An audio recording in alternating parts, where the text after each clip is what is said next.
Ya pemirsa, perdagangan saham di Bursa Efek Indonesia baru saja ditutup. Kita akan membahasnya bersama analis dari Praus Capital Indonesia. Ya, IHSG ditutup melemah di level 6.636. Untuk membahas arah IHSG hari ini, kami sudah bersama dengan Alfred Nainggolan, Kepala Riset Praus Capital. Pak Alfred, kita lihat tadi IHSG ternyata hari ini tidak mampu rebound gitu ya setelah seharian konsisten di zona merah ini. Anda melihatnya secara teknikal dan juga fundamental seperti apa kondisi lantai bursa kita hari ini?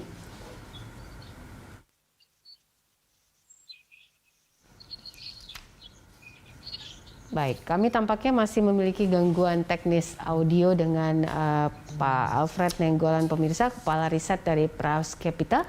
Kami masih terus menunggu sambungan dengan Alfred Nainggolan. Pak Alfred.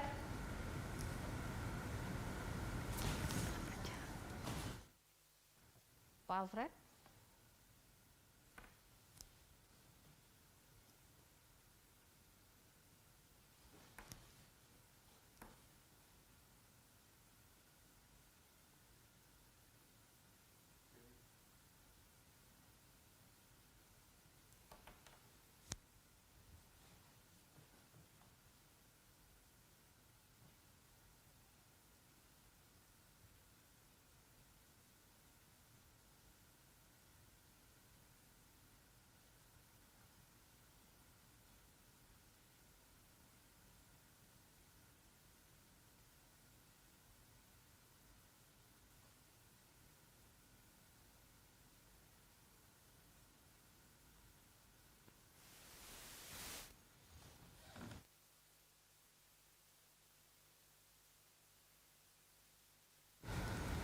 Pak Alfred.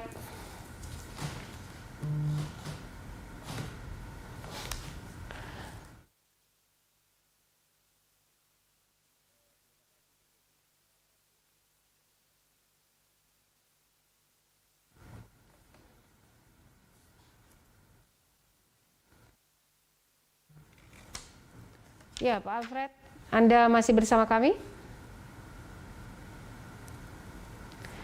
Pak Alfred, apakah Anda mendengar saya? Ya, sudah. Baik, Pak Alfred, kita lihat bahwa hari ini IHSG konsisten di zona merah. Anda melihatnya apa yang terjadi di lantai bursa kita secara teknikal dan juga fundamental? Ya, yang pertama memang hari ini sentimen negatifnya cukup banyak ya. Kita lihat bagaimana koreksi besar yang terjadi pada penutupan bursa Amerika di malam.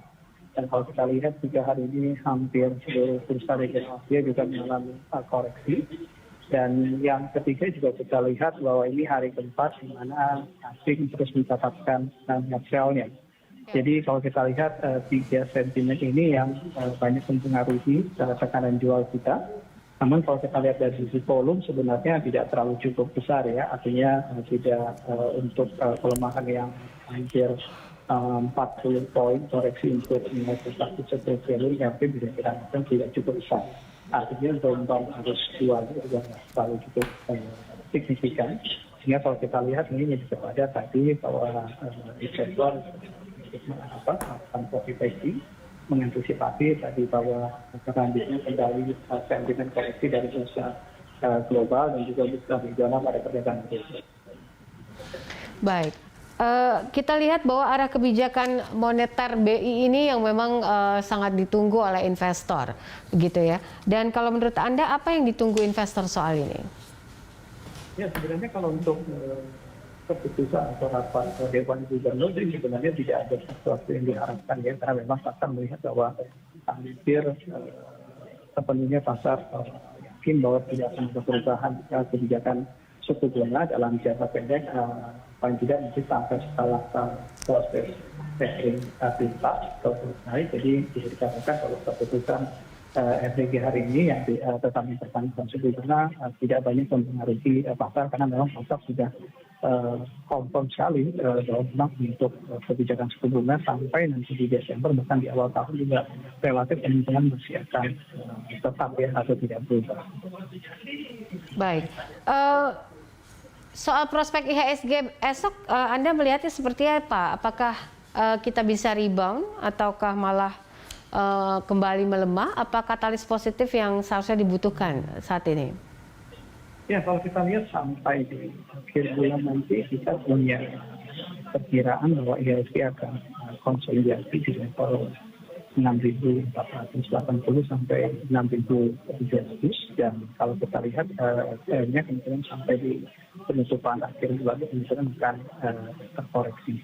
Nah, kalau untuk perdagangan besok kita perkirakan mungkin akan bisa sedikit mengalami rebound, tapi kita masih melihat peluang tekanan jual masih cukup besar karena sampai sejauh ini kalau kita lihat di bursa globalnya kemungkinan juga tidak ada sentimen yang cukup kuat akan mendongkrak atau bisa global mengalami penguatan. Dan dari sisi harga komoditi juga bisa dibilang sentimen komoditi juga sudah tidak cukup banyak lagi, karena kalau kita lihat jauh cenderung harga komoditi yang sebelumnya menjadi cenderung positif bagi bursa kita, karena memang kita banyak didominasi juga oleh emiten komoditi, juga tidak akan terlalu cukup kuat lagi kalau melihat dari sisi sentimen harganya ya. Jadi bisa dibilang besok kalaupun mengalami rebound sifatnya juga sementara, karena kita masih melihat bahwa asing kemungkinan masih akan melakukan aksi jualnya untuk perdagangan besok. Baik, menurut Anda seperti apa prospek IHSG dengan potensi inflasi ini di kuartal 4, Pak, dan juga window dressing yang memang selalu katanya terjadi di Desember ini? Ya, untuk prospek window dressing mungkin kita perlu melihat pada kondisi saat ini pada level 6.600, ya kita sebenarnya sudah meluat tulus ya. Jadi kalau melihat kondisi saat ini, artinya kita melihat bahwa sentimen window mungkin tidak akan selalu cukup kuat karena memang IHSG sudah berada pada zona positif ya, jadi berbeda pada kondisi Agustus atau September.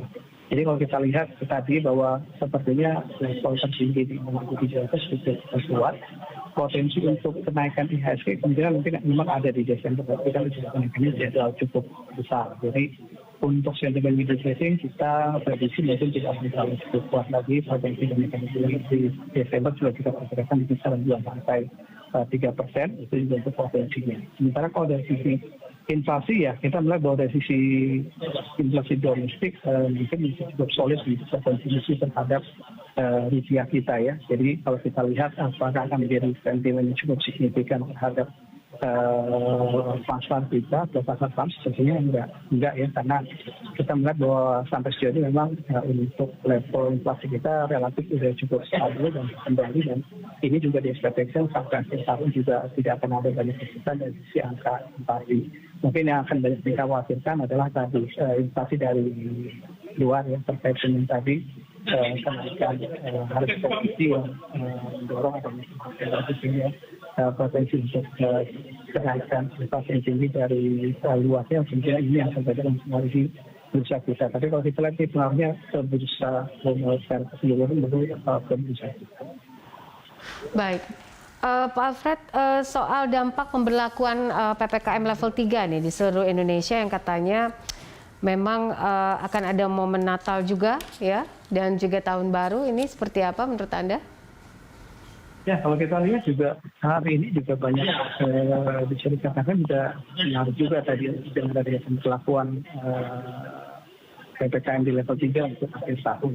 Jadi kita lihat sentimennya sudah melihat memang sedikit mempengaruhi pasar, tapi sampai sejauh ini mungkin tekanannya tidak akan terlalu cukup besar karena pasar sudah melihat lebih kepada antisipasi pemerintah saja, dan ini juga sifatnya short term atau hanya untuk menjelang momentum libur panjang yang biasanya selalu justru di tahun sebelumnya bisa mendongkrak angka COVID-nya ya. Jadi sifatnya short term memang menjadi sentimen negatif ya, karena memang ini berpengaruh terhadap tadi ekspektasi pasar yang mengharapkan bahwa akhir tahun bahwa dilihat ekonomi bisa kembali lagi meningkat seiring dengan penurunan PPKM tadi. Tapi dengan pemberlakuan ini ya tadi kembali lagi bahwa memang menjadi sentimen negatif, tapi kita lihat tekanannya mungkin tidak akan terlalu cukup besar terhadap pasar, karena tadi pasarnya ini hanya sebatas momentum saja sebagai antisipasi pemerintah terhadap momentum hari lebaran yang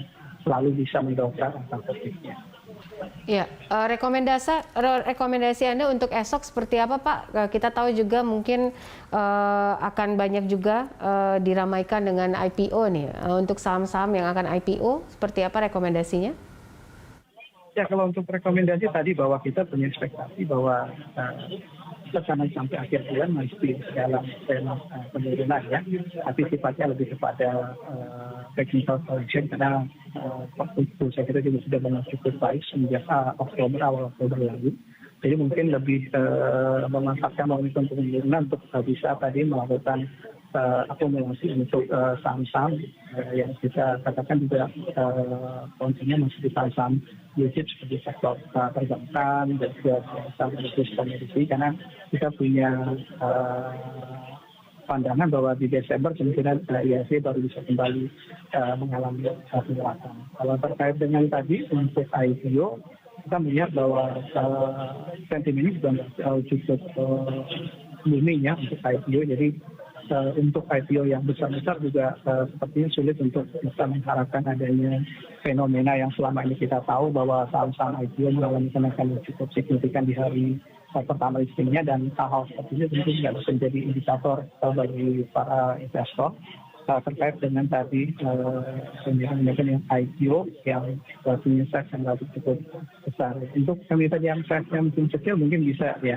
tapi untuk yang size besar tentu relatif cukup berat sehingga tadi jangan berspekulasi untuk memanfaatkan momen short term untuk emiten IPO tersebut. Baik, oke. Terima kasih Pak Alfred untuk analisa dan juga rekomendasi Anda pada hari ini dalam closing market. Pemirsa, sejumlah sekuritas memiliki rekomendasi saham untuk pertimbangan investasi Anda. Berikut saham rekomendasi untuk perdagangan esok.